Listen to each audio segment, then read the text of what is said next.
அஸ்ஸலாமு அலைக்கும். ஒரு நாள் ஹஜ்ரத் அலி ரலியல்லாஹு தஆலா அன்ஹு அவர்களும் அவர்களின் மனைவி ஃபாத்திமா ரலியல்லாஹு அன்ஹா அவர்களும் நபிகள் நாயகம் ஸல்லல்லாஹு அலைஹி வஸல்லம் அவருடன் செல்கிறார்கள்.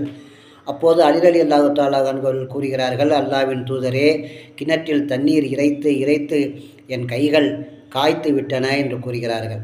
அப்போது ஃபாத்திமா ரலியல்லாஹு அன்ஹா அவர்கள் கூறுகிறார்கள், திருகையில் மாவு அரைப்பதற்காக திருகையை சுற்றி சுற்றி என்னுடைய கைகளும் வலிக்கின்றன என கூறுகிறார்கள். பிறகு இருவரும் கூறுகிறார்கள், எங்களுக்கு ஒரு அடிமையை நீங்கள் தந்தால் அது எங்கள் வீட்டு வேலைக்கு மிக உதவியாக இருக்கும் என கூறுகிறார்கள்.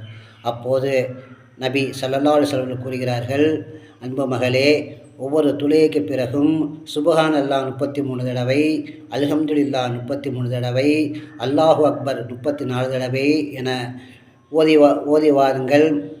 இந்த திக்ரானது உங்கள் வேலைகளை மிக லேசாக்கி வைக்கும் என அண்ணல் நபி ஸல்லல்லாஹு அலைஹி வஸல்லம் கூறினார்கள். ஆகவே அத்தகைய புனித திக்ருகளை ஓதி நாம் அதன் மூலம் இம்மையிலும் மறுமையிலும் இறை அருளை பெறுவோம். அஸ்ஸலாமு அலைக்கும்.